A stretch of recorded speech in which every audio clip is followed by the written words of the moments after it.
How many times have you said, "Not yet, not yet"? When I'm more ready, when the timing is better, when I have more money, when I feel more confident, when I finally stop being afraid.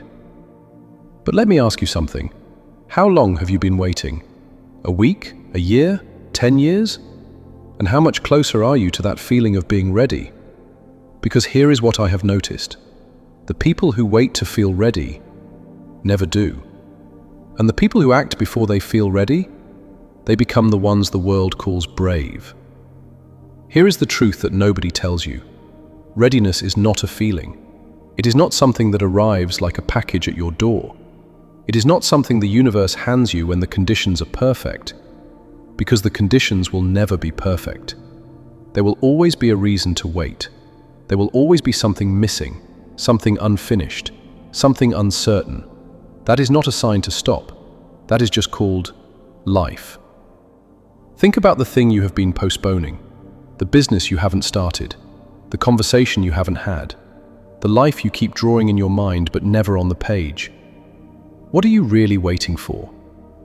Fear has a voice, and it is very convincing. It dresses itself as wisdom. It calls itself caution. It says, wait. It says, not yet. It says, you are not enough. But fear is not wisdom. Fear is just fear, and it has stolen enough of your time. 2,500 years ago, a man named Epictetus was born into slavery. He had no freedom. He had no choice of where he lived, what he did, or who owned him. And yet, he became one of the greatest teachers the world has ever known. He said, "Make the best use of what is in your power, and take the rest as it happens."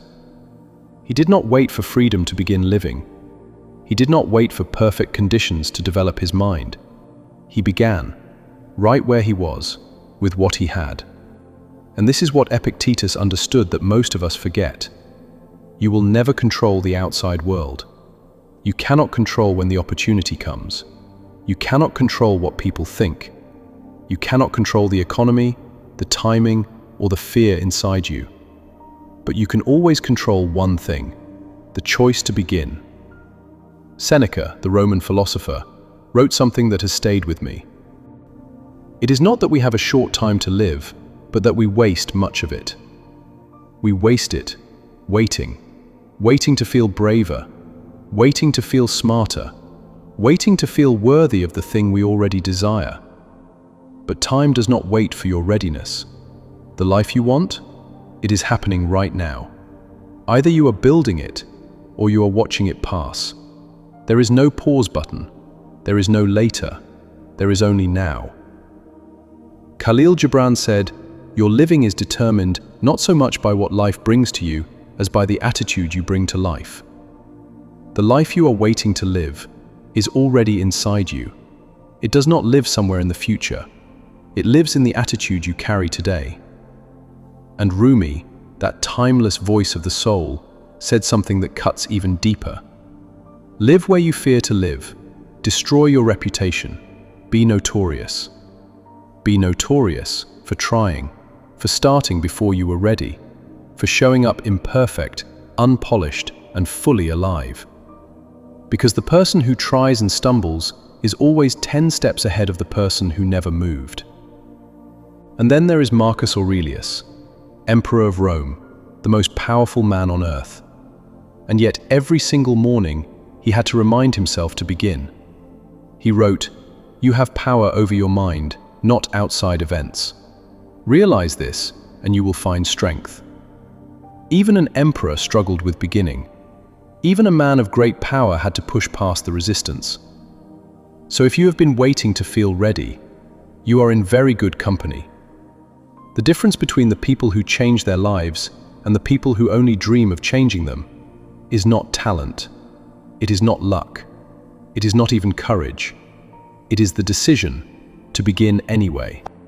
Before we go further, I need you to put everything down. Not physically, but mentally. The noise, the doubt, the list of things undone, the version of yourself you keep apologizing for. Put it all down, just for these next few minutes. Because what I'm about to say is not for the person you perform for the world. It is for the one underneath, the real one, the one who is still here, still trying. Set it aside, just for now.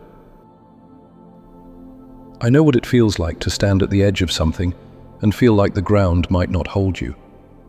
I know what it feels like to want something deeply and still find 100 reasons to wait. I have been there. And what I have learned, not from books, but from living, is that the version of you that you are waiting to become is built from the steps you take today. Not tomorrow, not when you feel ready, not when the fear disappears. Today. You do not need to be fearless. You just need to be faithful to the life you know you are meant to live. The world needs what you carry. It has been waiting for you just as long as you have been waiting to show up. So show up, imperfect, uncertain, but present. That is where your story begins. So here is what I want you to do. After this video ends, I want you to take one step. Not 10 steps, not a whole plan, not a perfect strategy.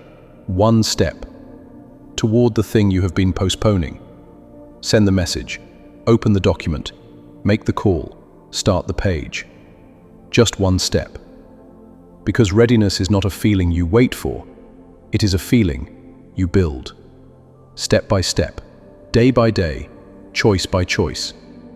Marcus Aurelius called it confining yourself to the present. Epictetus called it using what is in your power. Rumi called it living where you fear to live. I call it beginning. And that is all it takes. Begin.